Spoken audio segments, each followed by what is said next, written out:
welcome to the Vigilate Dialogues. I am your host, Shaina Smith, welcoming you to the National Boardroom. If this is your first time, the objective of our program is to talk about community affairs and issues, and more importantly, not just to complain, but to talk about the potential solutions. The last time on our program, we started talking about nation building, and I've been asking my guests a series of questions in terms of their thoughts and opinions on where they'd like to see us be developing as a country over the next 10 to 15 years. This evening, I have with me a young colleague of mine. I was going to say young politician. I'll tell you. See, I give away who it is already. But this is a good friend of mine. We go a bit way back. Way back to high school. Well, we're still young, so we go way back though. And without any further ado, I turn it over to my good friend, Honorable Marlon Penn.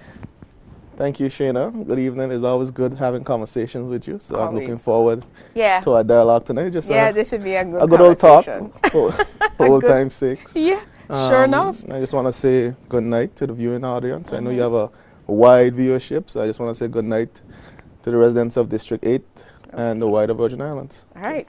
And before I forget, Vigilate Dialogues is sponsored by the National Bank of the Virgin Islands, Therapy Works BVI, and Smith & Associates. All right, Honorable, when we talk about nation building, we hear these words a lot in terms of, the country and where we're going forward. But before we get into that, people might be a little bit curious about in terms of how you even got into politics in the first place. So what was the impetus behind you getting involved? Yeah, interesting question, Shaina. As you said, you and I go way back, and we've always had these discussions about, being public servants and giving back to the country and playing our role in the development of this territory. So, in 2011, persons approached me about running. At the time I hesitated, and I said I found every reason why not to run. Yeah. And then everything that you do, you have to go be prayerful, go back to God. And it's a long process. People think you make this decision. No, not overnight. No. So after finding several reasons why not to run, every time I brought up one of those reasons, I found another reason why I should run. Okay. And it all goes back to wanting to contribute to the development of your community and to your country. And I felt that I had what it takes to give back to my community, give back to my country, and it would be a shame to not take the chance and play my role in the development of this country. So. Okay. So if not you, who? And if not now, when? Exactly. We always say tomorrow, but tomorrow never comes, as they say. Yeah. You have to make those decisions and do what's best for your country and do what's best for you moving forward. And I thought the time was right to make that decision. I did, and the people of the 8th District thought I was ready as well, and here we are. Okay. Making a difference in our community. Awesome. So you're 2 years into it as your first term. What are the most rewarding things of the job that you found so far as a district representative or legislator, and what would be the least rewarding, you think? I'll take the most rewarding point first. I think just making a difference in the lives of the people that you serve and that you represent. At the end of the day, we're servants of the people. We're elected to serve the people and to put things in place to help the people as far as their development and so forth. So I think putting legislation in place, putting system and processes in place to assist the people of the territory is a rewarding part of the job. I look forward to helping the people of my community, the people of this territory. Okay. And working for them and working on their behalf. Yeah. Least rewarding, I won't say that challenging. How do you want to phrase it? I wouldn't say there's a least rewarding. I'm sort of a glass half full kind of guy.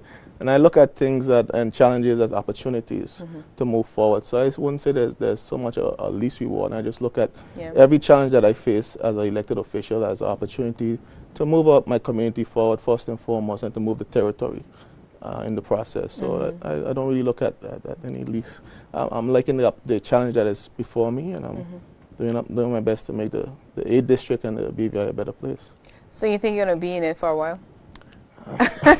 We had lunch and we talked about this. And it's interesting because, again, people see probably the glamorous side of it and think, but I know for me personally, I shared with you, I don't think I want to be a career politician. So you think that's something you want to do, or you think when your season is over, you'll move on to the next thing and pass the baton, as it were? I mean, it's hard to say in terms of being, the people ultimately decides in terms of representation. But I would like, as long as I could and can, make contribution to the development of the district, development of the territory, I'm willing to do that. But to say that I'm going to be here for 40, 50 years, you can't really plan that. Yeah, right? it's not my call to make at the end of the day. Sure. I mean, you walk with you the go and you do your best. Exactly, and you be guided by everything else. True, true, very true. Yeah. So you're in there as part of the system now that's, building the BVI for the next 10, 15 years. And at the beginning of this year, I went to the BVI Business Outlook over at Scrub Island and found it very interesting. We had some very dynamic speakers. We had the premier there from Bermuda as well as the chief minister of Gibraltar, and they were talking about, the positioning of the overseas territories to really make their mark on the global stage and where, where they see us individually as territories as well as collectively, which was very interesting in terms of that the level of camaraderie that it seemed very genuine, not just because it was there on the stage. Politicians, they talk about us. Exactly. They said we say what they want to hear, but I think there are some genuine ones out there, and I really took to heart what they were talking about in terms of saying that this is our century as overseas territories, and we command a lot of resources that we need to really start to leverage to command the kind of respect that should be there. So for the BVI, where do you see us in the next 10 to 15 years? That's an interesting question, Shaina, and it's something that I've been thinking about, actually. I mean, I see us growing from strength to strength. As you know, during the last pretty much since 2008, we've had a difficult time, not just for the BVI, but globally, in terms of the global economic crisis that has hit all overseas territories and countries around the world. And we are seeing some recovery happening in the territory, where our tourism product is much stronger this year than it was. I think the numbers indicate that it's the best it's been over the past 6 years. Okay. The threats that we've experienced with financial services and the different OECD countries and the attacks that we've had in the media and so forth. A lot of pressure. It has been challenging for us as a jurisdiction, as an offshore jurisdiction. And we've seen financial services through the work of the Premier, a lot of the things that he have done to help to stabilize financial services. We've seen some stabilization in the industry. And we're seeing that the attacks slowing down, but we still have to be mindful of what's going on out there. But I see us on the rise. I see the BVI as a territory on the rise. We have some fabulous opportunities for us as a country. Like I said, there's growth in tourism. I see us possibly rediversifying our economy with financial services probably taking a different shape. Okay. Or, we have to look at other industries. Potentially, we could look at the fishing industry, which has a huge upside for us as a territory. As you might know, the BVI has one of the largest barrier reefs in the entire world. We have access to some of the most beautiful fishing grounds anywhere. So that's a potential. That's an $80 billion market. Fishing is an $80 billion industry, and that's an industry that we can capitalize on as a territory and as a people. So I think it's just a matter of preparing our people to be able to take advantage of the opportunities that are on the horizon. So I hear you saying that our best days are ahead of us. Yes, I surely believe that. Because, in looking at, when we watch the news, we see still, the U.S. economy still trying to get into second gear, so to speak. It's moving along, but very slowly. And, where we have that dependency in terms of the markets. But we've seen where we're starting to shift and look to the Latin American market and possibly other areas in North America in regards to, who we service in terms of where we're putting our products into. So I agree with you in that respect. I think our best days are ahead. Once we're willing to make those decisions, the hard decisions that we need to make to move us forward. So in the Premier's speech for the budget, he talked about stability and growth, which you alluded to, and where we are and where we need to be moving to. And I quoted one of the comments that he made as far as empowerment of our people with the tools and opportunities to create and manage their own destiny is our preferred way, and this is what my government has been doing. What are some of the, in your mind, or I should say as a district rep, what do you see as those tools and opportunities that you want to see being put out there in terms of empowering our people? So interesting question, and one of the areas that we've looked at as a government, and the Minister of Education is working hard at this, is to put in place a technical and vocational program to develop those skills that are necessary for economy. For too long, we've not had that level of development in terms of the technical skills. As you know, Shaina, when I was in high school, I actually wanted to be a carpenter. So I went into woodwork and I did carpentry in high school, but I never pursued that. Obviously, I obviously never pursued that career You were swayed to the office job. I was pretty much swayed to the office job, and I got into the field of IT.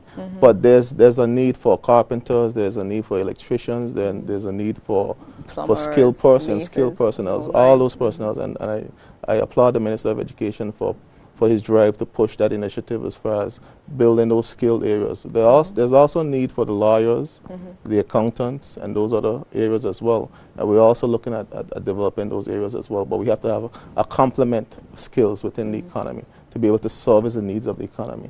So we're looking towards developing our people to be able to take advantage of the opportunities that are available in our economy.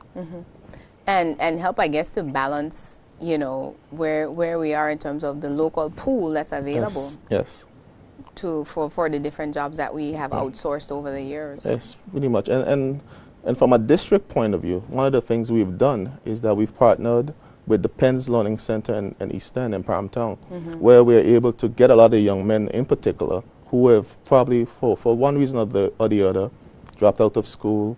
They're able to sharpen their skills, get the basic proficiencies in terms of CXC, CSEC, the math, the English, the science, and those basic skills, so they can make themselves more marketable to the job fields. We help them, and just recently, the Youth Employment Services Program has started, and there's a training and development component to that was launched recently by the Minister of Education.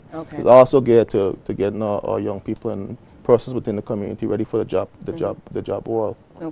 So it's sort of like planting seed for the harvest later on. Not necessarily we're going to see everything happen. Exactly. You know, it's going to be a long process because a lot of these steps, you know, take some. Is the building blocks to building our people. And that's the thing. I think when we talk about things like nation building, people tend to think it's an instantaneous thing. But that, you know, there are those things that are going to happen in the short term, there's the medium term, and then there's the long term that we're really ultimately pushing for. Because then everything should be building, as we say, on top of each other and not just have, you know, a collection of things happening. And they have to work in tangent. You know, you can't. It's good for to be able to buy a home, but you still need, like I said, you need a mason, you need everybody to bring that, you need a plumber to bring that all together. And for many years, our BV Islanders used to be the ones doing those jobs, and we've somehow lost that skill. Those skill jobs we've somehow. There's a shift in the economy in terms of BV Islanders participate in those skill areas, and they're very lucrative areas. You know, the people who operate in those spaces make a lot of money actually. So we have to make it more attractive to persons to get involved. But there are varying opportunities within the economy. All right. Well, we're already at the quarter of the hour mark, so we're going to stop here and take a word from our sponsors and be right back as we continue to talk about how we're going to build the BVI into the best nation possible. I don't know. We're going to make it happen somehow. We'll be right back. Welcome back. You're tuned in to the Vigilante Dialogues. And with me this evening, I have the Honorable Marlon Penn, for the 8th District Representative, talking about nation building and being a district representative and anything else that he wants to put out there tonight. We're having a conversation. Yes. Old friends having a conversation. Yeah, also good old friends having a conversation. So, Honorable, we ended off starting to touch about in terms of, you know, where we want to see ourselves as a country. Kind of the overview level. When we start talking about specific things now, one of the passions of mine is about when we talk about, you know, economic development, we really can't talk about it without talking about the socio-economic development of the country. And that's so much very tied to business development. So we've heard a lot of talk, lady, in terms of what's happening with the business sector, how we're trying to get businesses, up and running, whether they're startups or expanding existing businesses. Yes. What are your thoughts there in terms of where we are? Yes. Well, Shaina, the business sector is very critical to any economy. As they say, small business are the engine that drives any economy. It's the same for large and mature economies like the U.S., and it's the same for us here in the BVI. And the Premier is very passionate about development of small businesses. There's something as well that I identify with and I think is important.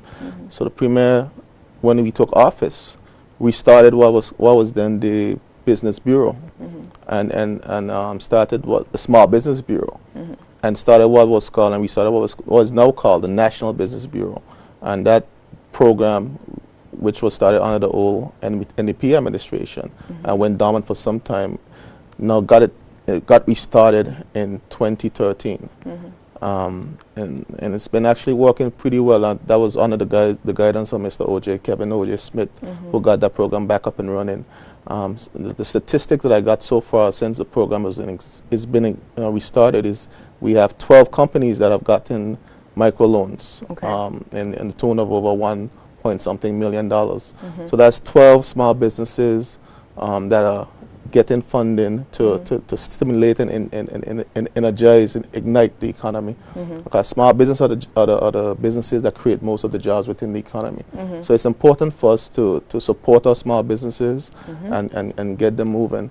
The Business Bureau also offers more than just funding for small businesses, and I know you're quite aware of this. They put on these micro seminars as well to help businesses develop themselves, put their books in order, be able to do the public relations side of the business, understand their market, to do the finances so they could go to the bank to get the financial assistance and so forth, and just to understand their markets. So it's an important and critical role that this National Business Bureau plays to the development of our small businesses and by extension our economy. Okay. So you're saying that's one of the key initiatives now that we have out there right now to get the economy going. And with any economy, there needs to be a mix. There needs to be a mix of local investment as well as foreign direct investment. And you've heard the Premier speak about having foreign direct investment in the territory as well. We've looked at the Prospect Reef Development Project and the possibility of doing a public-private partnership with that to get that project off and running. Because it's critical to have foreign investment in any economy. The US of A, as I like to use them as an example, because that's the world's largest economy. They have a program that geared towards developing foreign direct investment into the United States of America. So if the world's largest economy is looking to foreign direct investment, I mean, I think it's the way to go as far as the mix in your economy. So you need to have a mixture of both, but you have to ensure that the investments benefit the people of your territory. So you have to find that balance at the end of the day. At the end of the day. At the end of the day. All right. Let's talk about your district. Or is there anything else on the economy you want to share? Or any other thoughts you have? I think we could go to the district. We could go to the district? All right, let's talk district. I love District 8, so I'll speak about District 8 all night. All right, tell me what's going on in District 8. I'm all the way down in the first district, and I only drive through to go to the airport and come back. And you see the beautiful view at the airport when you're driving through. All freshly cleaned and cut. And I'm nice checking you out. I'm checking you out. Yeah, we're trying our best to uplift the district. We're doing a number of things in the district right now.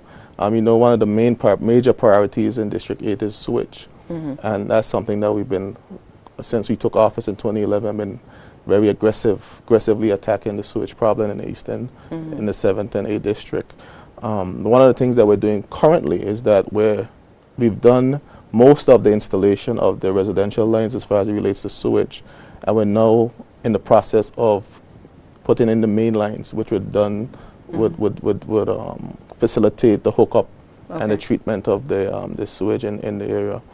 But we're currently right now installing what I call a temporary but a mini treatment plant in the Greenland community. We've already installed the treatment plant. We have the piping and infrastructure in place now. So we're now waiting on the pumps to assist us in terms of pumping the sewage into the treatment plant so that we could facilitate taking all that sewage that is running currently on the streets in Greenland. So this is an interim step? It's an interim steps to the main sewage treatment plant that is going to be installed at Parakeeta Bay.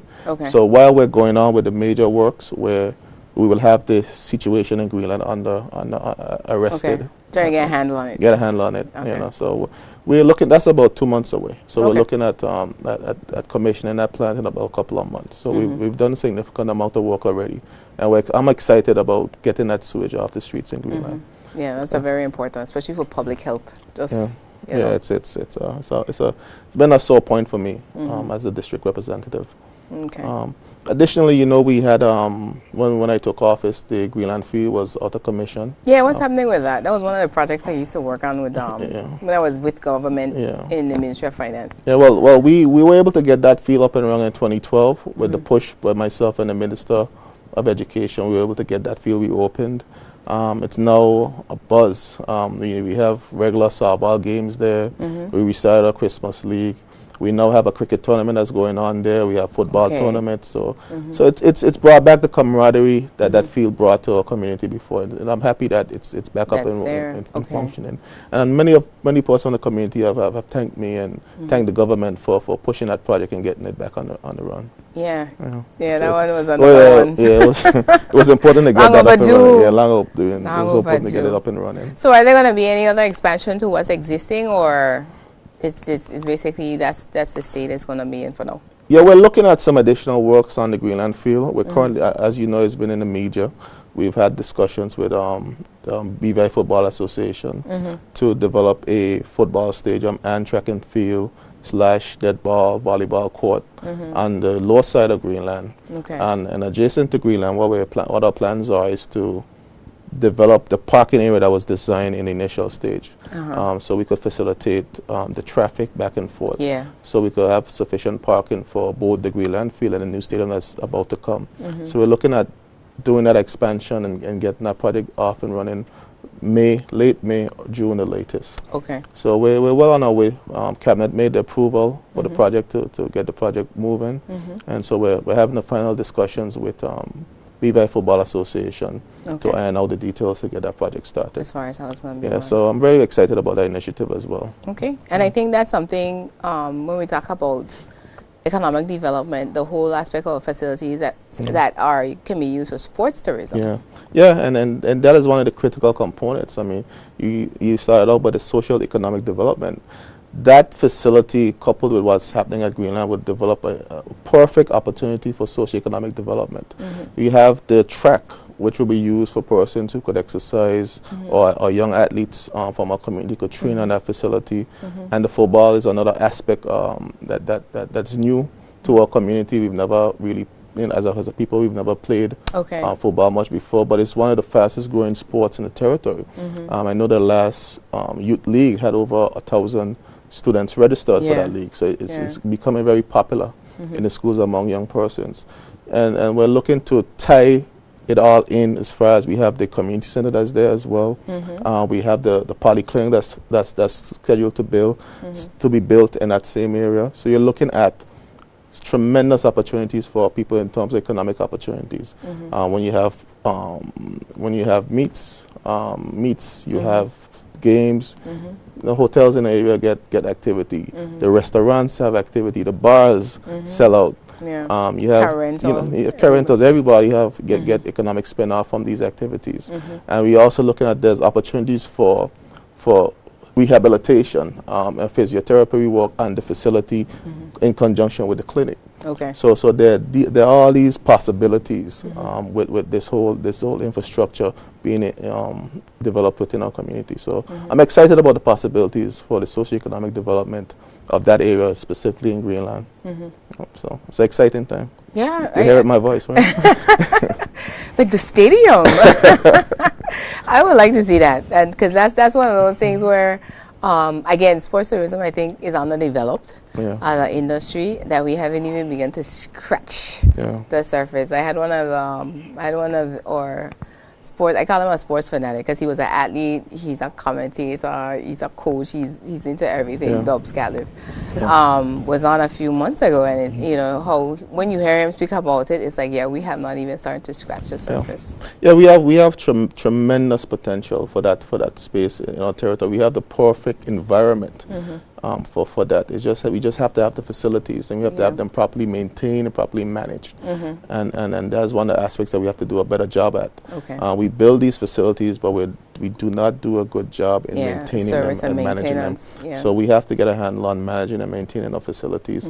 And one of the things that we've done with the relationship with BVI Football Association is that we're putting in place a trust to properly manage and maintain the facility. Okay. So we're looking at a partnership between government and BVI Football Association to properly manage, maintain, and ensure that the facilities is kept to a high standard. So the people of the territory and the district and the territory could enjoy the facility for times to come.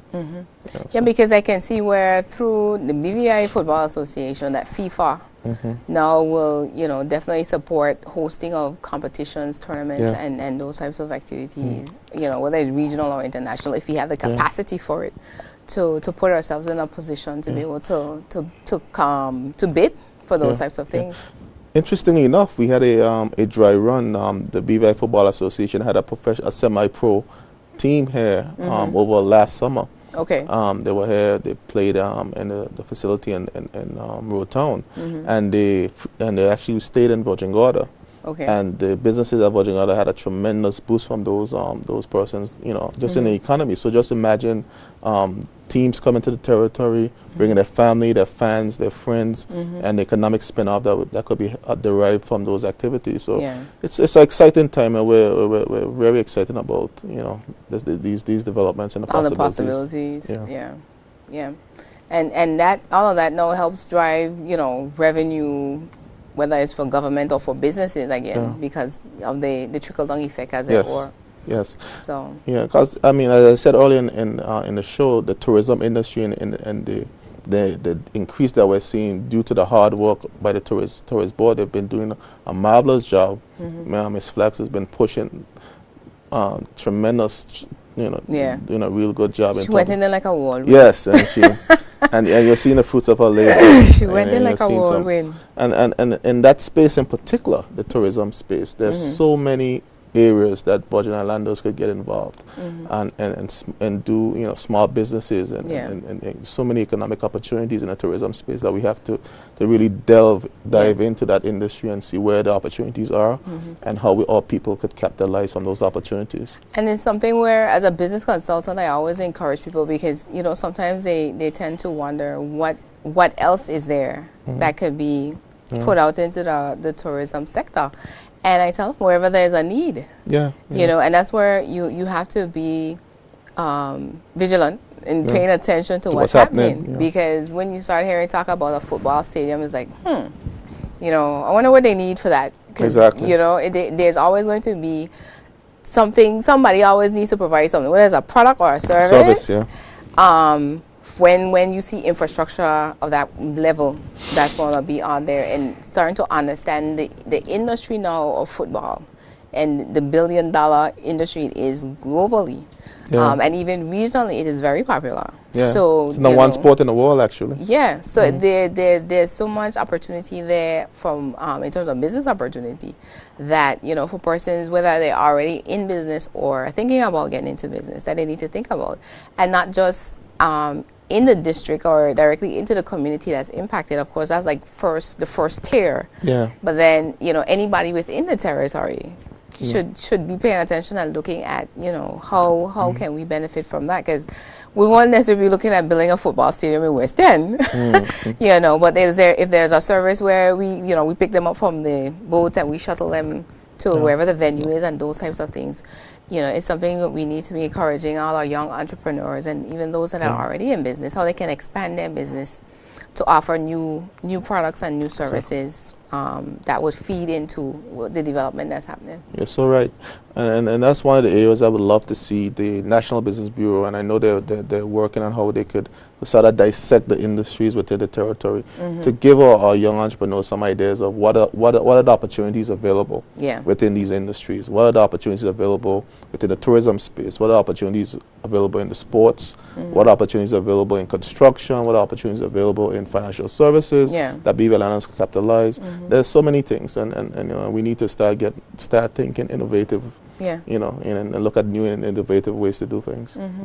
Yeah, because intellectual capital is the currency now. It's what you know. It's what you know. Yeah, it's what you know. We're a service-driven economy for the most part, and you know, it's about your knowledge and how you work the system. Yep, definitely, and that applies across the board because you know, both of us have technical backgrounds. Where you're in IT and I'm in engineering, and it's something where that's basically what people pay us for. They pay us for what we know. Exactly. So, and what we can do. So, if you have a skill set on top of that, you're even more valuable. You have even more value when you step into an organization or step into a business opportunity in terms of, you know, brokering deals and those types of things. So it's very crucial, I think. A lot of opportunity out there. I tell people opportunity is where you find it. You have to look for it. Yes, I agree. Yes, I agree. You have to look for it. And we just have to continue to, you know, push our young people, push our residents or citizens, and just get them to just open their eyes to the opportunities that are before them, and just give them the tools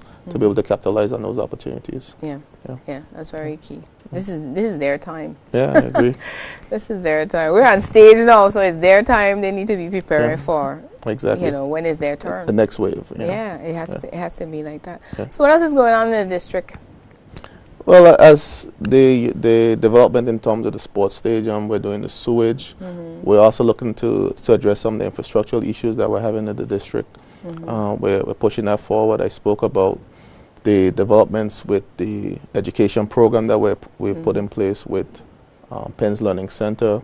We're happy with that relationship. We have a lot of persons who have gotten their CXC passes through that program. I'm excited about the young men who are taking advantage of the opportunities there. So that is one of the things that I'm pretty much happy about, because too often our young men are left on the wayside, and we don't try to pick them up and find out why. You know, there's different reasons why people fall short, and we shouldn't turn our backs on them, and find a way to get them and move them forward. Yeah, and that's the social development aspect that we have to make sure we don't pursue economic development to the detriment of the people. I agree. And that is why the technical vocational program is so critical in terms of ensuring that those skill sets that we need for our economy, or people have those skill sets, so those jobs will remain within the territory. And we have to do that for every aspect of our economy. So we have to look at all aspects of the economy, dissect our economy to see what are the jobs in our economy, and what are the skills required of our people to be able to take advantage of those opportunities. And prepare them to take advantage of those opportunities. And that's what empowerment looks like at the end of the day. Yeah. Because then you are given what you need to be able to make your own opportunity, rather than just handed something, and you know, there's no labor per se involved in delivering on it. But so much more we could talk about there, but you know, we're going to take a quick break from our sponsors. When we come back, I'm going to let you talk some more about agriculture and fishing, because you touched on that a little bit as far as with economic diversification. What are those opportunities out there that we need to start looking into and going from there, okay? So we'll take a word from our sponsors and be right back. Good evening. You're tuned into the Vigilate Dialogues. I am your host, Shaina Smith, and we're back from a break. Our guest this evening is the Honorable Marlon Penn. Yes. Got it right. Yes. The 8th District Representative in our House of Assembly. And a good friend of mine, we've been here talking about, you know, how we go about building a better BVI for our grandchildren. Yes. That's how I want to put it, because we can't even talk about our children. Not right now. No. This is for our grandchildren. We trying to 2025, yes. Put this thing in. So we talk about a lot of different things in terms of, you know, the different opportunities that we see, whether it's for, you know, well, basically business opportunity is economic opportunity, because that's where it translates into. And you touched on earlier a little bit about in terms of agriculture and fishing that's there. What are your thoughts there in terms of what is out there for us that we need to be capitalizing on? And like I said earlier, Shaina, I think there's tremendous opportunity in the space of fishing. Like I said, it's an $80 billion industry worldwide. We have one of the most fertile fishing grounds anywhere in the world. We have, we facilitate, we have some of the best sailing, the best ambience. So it's a good mix for us to capitalize on that industry. So what's holding us back? We just have to put the pieces together. One of the things that we've done, I know recently you've heard the Minister for Natural Resources. He spoke a lot about fishing, and he's done some significant made some significant changes to the fishing complex at Bargos Bay. So now we have the capacity now to store as much fish as the fishermen could bring in at the time. Okay. So it's always well stocked. It has it's fresh. They have the proper mechanism now to keep the fish fresh. So we have the fishing complex to a point where now we could facilitate the fishermen. The next step is to look at how can we capitalize on the other aspects, not just for the commercial side of the fishing, but the sports fishing side of it.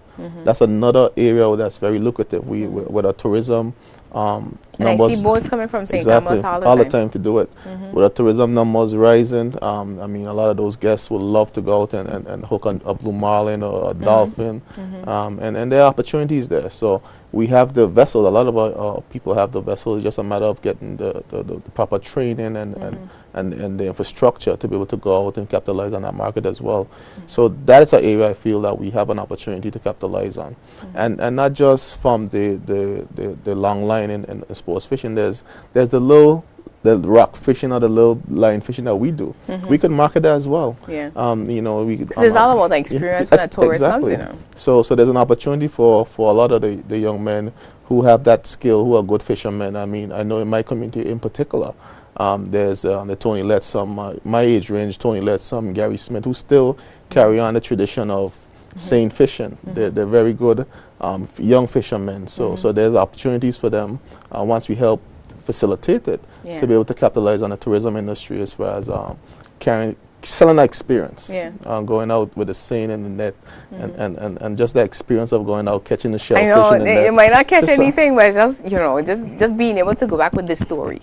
Yeah, it's an amazing experience. I remember when I used to go out with those guys, with Gary and his father, when we used to go and catch fish in the Seine. It's an amazing experience, but you have to be good divers to go there. I was never one of the better divers. Are you in the boat? Yeah, I used to pull the Seine. Okay. I pretty much used to pull the net, but I mean, there are opportunities in that area, and one of the things that I'm doing in District 8, and one of the projects that we're pushing is to develop the infrastructure in terms of the fisherman's wharf.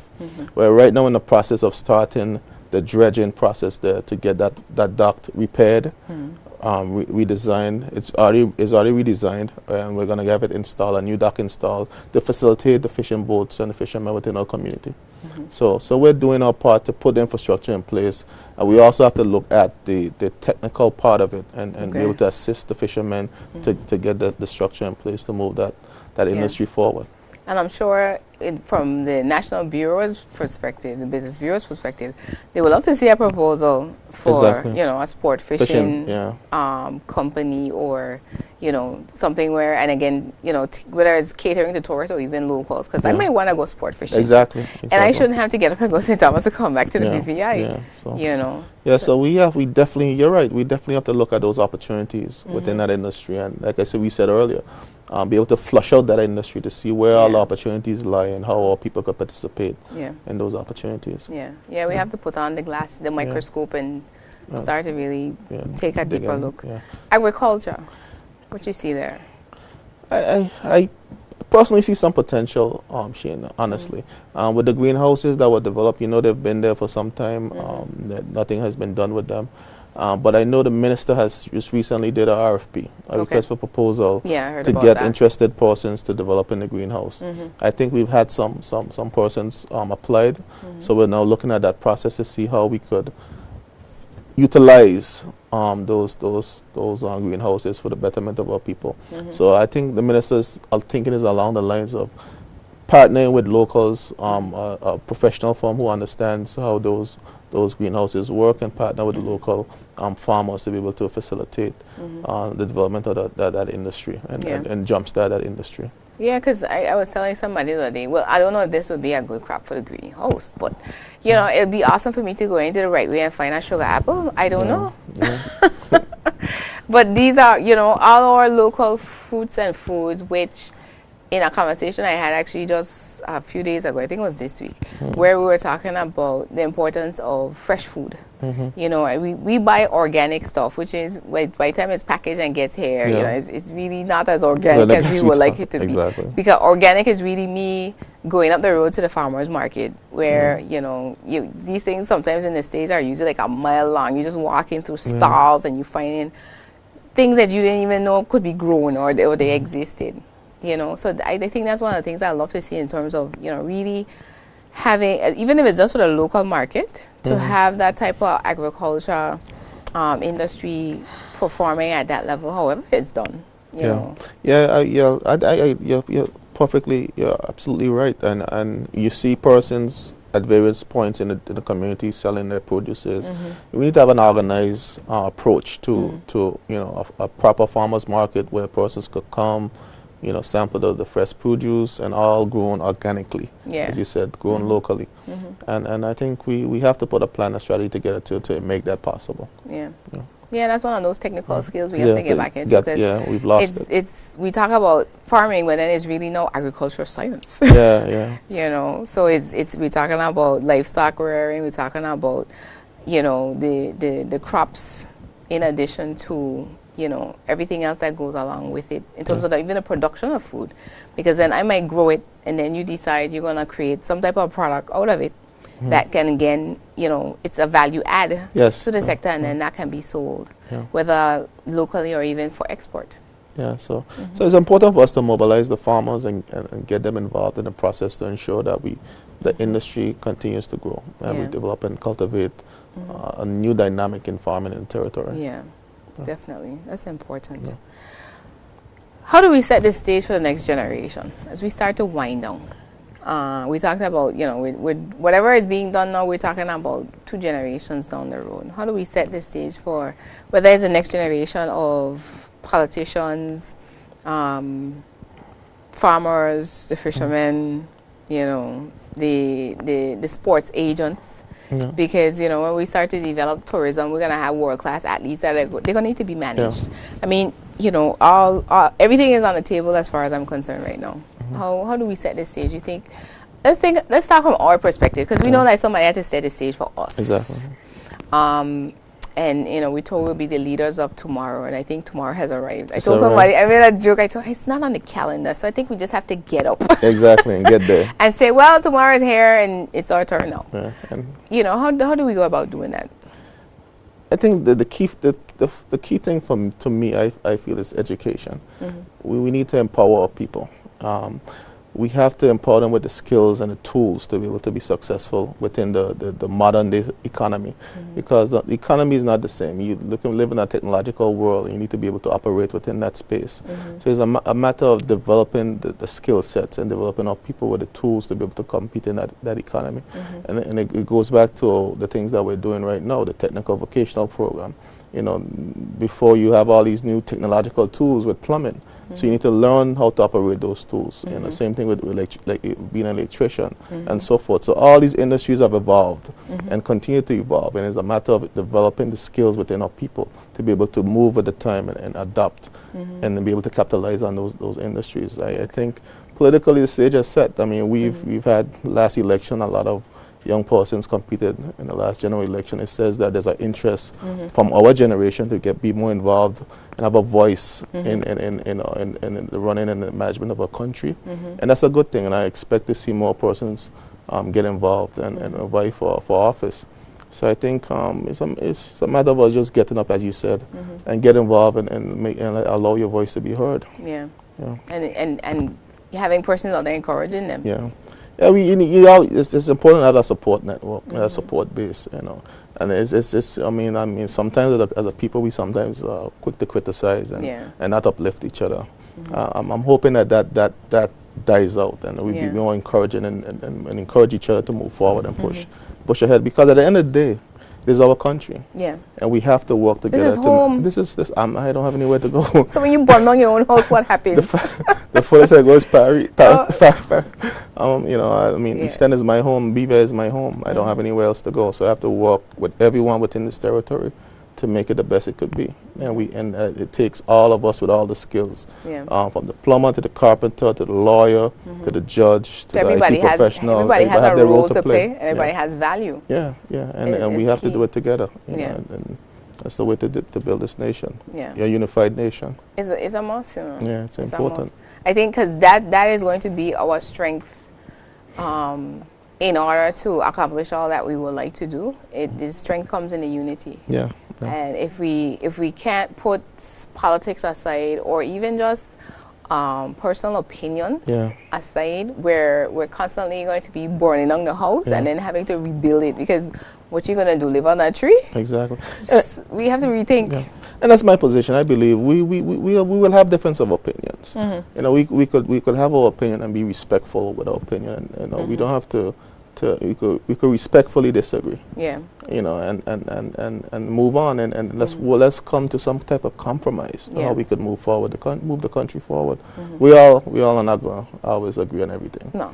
So, and that's just life. Yeah, that's it. You know, so but if we did it, there would be no diversity. Exactly. So it's a good thing. Yeah. So it's important for us to work together for the betterment of our territory. And you see, we're here. You and I, we keep it real. Yeah, we're gonna make it happen. Yeah, we're gonna make it happen. Yeah. What's your favorite thing about the Virgin Islands? And now we're gonna start the wrap up. Oh, the favorite thing. There's no one thing that I could say is my favorite thing on the Virgin Islands. Okay, so what are your favorite things then? I love the people, the ambience, and just good Virgin Islands hospitality. You know, and there's no place like home, and it's home. You know, home is where the heart is. You know, I just love my territory. Yeah. And I think that's one of the things where most people have said that, as far as like the people. That's apart from the beach. It's probably the second closest. Yeah. But I think in terms of us appreciating what we have, that's something that we have to be so mindful of.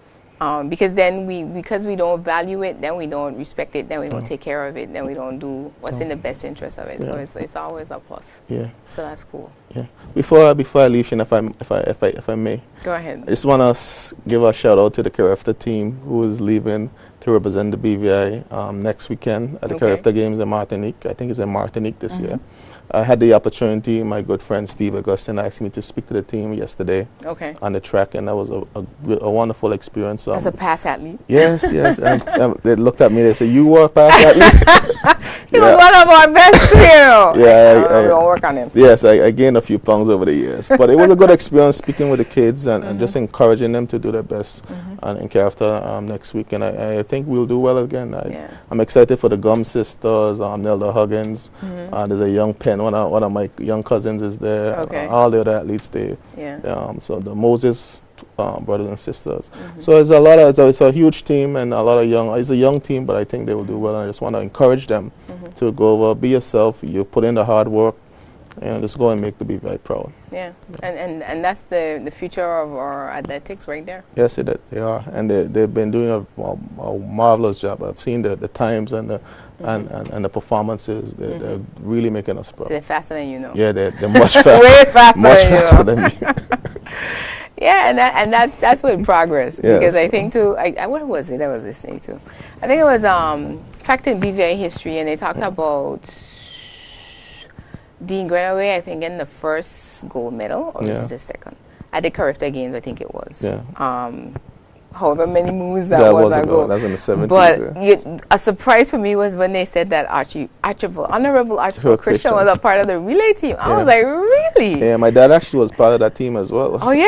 Yeah, my father was one of the I was like, you know, athletics is something that, you know, we really would be surprised. I would love for us to get basically like kind of sports hall of fame to see the who's and all the accomplishments that they have made over the years, and that, you know, they're not just around pretending like they know what they're doing. These are people who have gone out and earned their stripes, you know, and performed for the territory and represented the country. And for us as a country, we need to really, you know, take ownership, take pride in it. You know, that we have had people that was able to go to the character games, have been able to go to the Olympic Games, and you know, be on the podium, as it were, because you know that's huge. Yeah, and I know the Beaver Athletic Association is doing some work to really put all that information together, and it's important for the younger athletes to see what has gone before them, so they have something to aspire to. Exactly. So yeah, we need a sports hall of fame, because we've had some people doing some great things. Yeah, we've done some good things in athletics. It's very big, so I'm happy for that. All right, so we wish the BVI team at the character games well. Like my good honorable friend here said, make us proud. And you know, you guys do your best, and we know that we're gonna see you in the Olympic Stadium in a couple of years. That's the goal. This is warm up. This is warm up for Olympics. This is warm up for Olympics, because we know we have that type of potential. We know we have that type of caliber that's being trained now, and also to say congratulations to the coaches, because for them to even qualify, that in itself is already an accomplishment. I just want to give a shout out to the coaches as well. Chucky, Willis Todman. I know Steve Augustine is one of the coaches as well. Dub Scatliff, Carl Scatliff. I don't know all the coaches' names, but I also want to recognize my coach, Winston Potter. Oh, wow. He's still out there doing his thing. As a veteran in the business. And helping in developing and molding young lives. I have to publicly acknowledge him, because he played an important role in my personal development. Those long afternoons on the track kept me out of trouble and kept me focused. You know, so I want to thank Mr. Potter for the work that he's done with me and the work that he continues to do for the young athletes in the territory. I'm telling you, just to get there, there's such a long process with it. So that's another show in itself. So we're gonna wrap up here. So Honorable, thank you for being here with me. Look forward to continue to hear about the great things, and I know you're gonna take on every challenge. Yes, you know, it's an opportunity. Head on as an opportunity to make something better of it. So we'll have you back to give us a recap after the first term and tell us how it all really went down. Okay. He'll tell us then how it really went down. Really giving us the good stuff now. He'll tell us how it really went down. So you've been tuned in to the Vigilate Dialogues. I am your host, Shaina Smith. You can always catch us here on Thursdays at 8 p.m. We rebroadcast at Sundays at 6 p.m. And if you would like to be a guest or a sponsor of our program, you can call us here at the studio at 494-7815. I am your host, Shaina Smith, saying let's continue the change in conversation for a better Virgin Islands.